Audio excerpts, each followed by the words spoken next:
Blue Jay fans, I was not expecting to talk to you guys today, but here we are.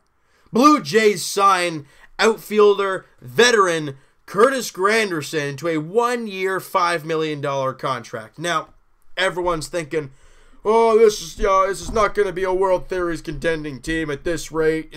Look, was this move a move that's going to put the Jays over the top and into the World Series? No.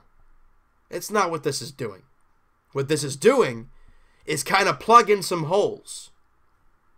Right? Who'd we lose this past offseason? Jose Bautista. What is he? A power bat. What'd you bring in? A lefty. Power bat. Veteran. Hey, a couple years younger than Jose as well. I'm not complaining. Now, let's break this signing down a little bit. What is Curtis Granderson and where would he fit on this team? That's kind of what we're going to be breaking down here and kind of seeing what's what. Well, obviously, he'll be playing more or less right field, unless Teoscar Hernandez takes that over or guys like that. But the reason this signing really, I don't know, I got this weird, great feeling about it for a few reasons. Number one, he's played in the American League East before. Number two, he's a power bat at the Rogers Center. Do I need to say anything else? Not really. Teoscar Hernandez, a young power hitter, as we saw last year, set a ton of rookie records for the Blue Jays. In September last season. And now you've got a power bat, a veteran power bat who knows how to hit in the AL East. He played for the Yankees for many years. And now he's going to show this kid the ropes on how it's done. I ain't complaining at all. And like I've said, with all these signings so far, it's a very low risk, high reward type of move. It's crazy. It's unbelievable. And everyone's saying, oh, let's sign Lorenzo Cain. Let's go after you, Darvish. Look, we got to be realistic here. The Jays sign Lorenzo Cain. They aren't getting Donaldson back. And they aren't getting that fifth starter. And if they are, he ain't going to be all that great. Right? What we saw last season for our outfielders. We saw Teoscar Hernandez, obviously. We know what Kevin Pillar is going to give you. He's going to give you a 250 average and great defense. Steve Pearce, we know what his glove's all about. Him and Carrera are lost out there in the outfield. But their bats, both of them, aren't all that bad. And now you throw in a lefty, Curtis Granderson, in a very right-handed heavy lineup, which is the Blue Jays. A left-handed power bat. Something we haven't seen much of. Michael Saunders was the last one we saw, but really, the first half of the season, he did all of his damage, and the rest was just useless. But, look, if we're trying to compare this guy to Jose, and that's what probably most people are going to compare him to, because that's kind of the spot that he's going to take over. Jose hit a very shade over 200 last year.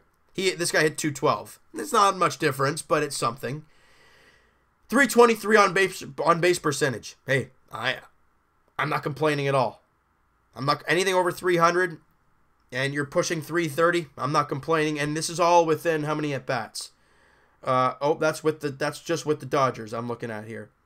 No, 212 on the season, 449 at bats in 147 games. He scored 74 runs.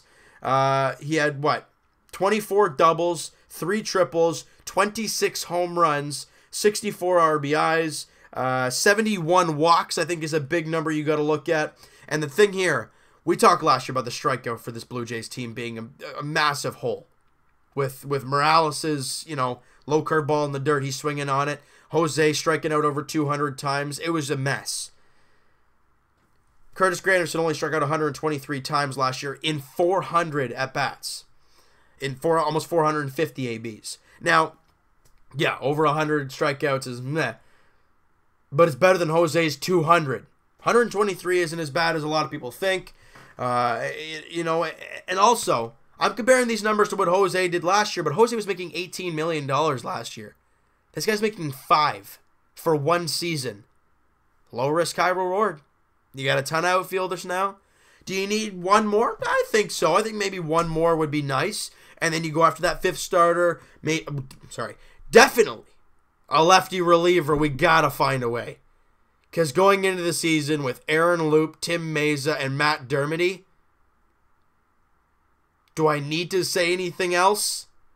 No. No, I don't.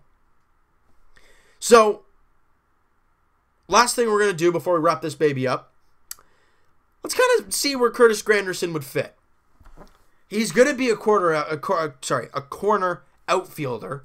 Unless Kevin Pillar has a day off, then you might see Zeke in the center field. You might see Granderson in center field. Probably not. But he'll probably be a corner outfielder. Will he be an everyday outfielder? I want to hear what you guys have to say about that. Can he? Well, he played 449 games last year. At-bats last year. 147 games. There's only 162 in a season. He missed 15. He can play every day. Will he? Is the question, though. That's the question. I want to hear what you guys have to say about that. I said question like 3 times there. But it doesn't really matter because the Jays have Curtis Granderson. But what do you think is the next move for this team? I'm going to leave you guys with that. What is the next move for this team? We've seen them shore up the middle infield with Diaz and Gift and Gope, you know, and other guys like that. Because the other name slips me right now, which is why I'm looking it up. Yangervis Solarte as well. That's your middle infield. You've got some depth there. Your infield looks fine to start the season. Your outfield, yeah, it's a little scrambled, but you just added a lefty power bat to kind of fill that hole. So when I go into the season with this outfield, I'd like one more, but if not, I'm okay with it. I want to see what can happen, but I'd love one more, a 5th starter. But what is that next move, do you think, for Shapiro and Atkins to make this Blue Jays team a contender in 2018? I want to hear what you guys have to say, all right? So you know what, guys? That is going to do it for this one. You guys enjoyed this video, and you guys like the signing of Curtis Granderson. Hit that like button. I do appreciate that. Hit the subscribe button if you guys have not already. Comment down below what you guys think of the signing. Do you think it was worth it? Do you think he should have got more years, more money, less money? I want to hear what you guys have to say. Everything about it. Where do you think he's going to fit? What's next on the signing, sure, ladder, if you want to call it that. What's next on the checklist? I want to hear what you guys have to say, and we'll talk to you guys tomorrow night, Leafs edition, as they're at home taking on the St. Louis Blues after their 6 days off. They look to get back in the win column after 2 real tough losses before those 6 days off. I think it's 7:30 puck drop. I don't have it in front of me. And we'll talk to you guys Raptors edition on Wednesday, as they're back at home taking on the Detroit Pistons. 2 very tough losses against Golden State and today against Philadelphia. They need a great start to the first quarter in that game to get them off and rolling. We'll talk to you guys then, hoping for a great win, and hope you guys enjoyed this video. Talk to you guys then.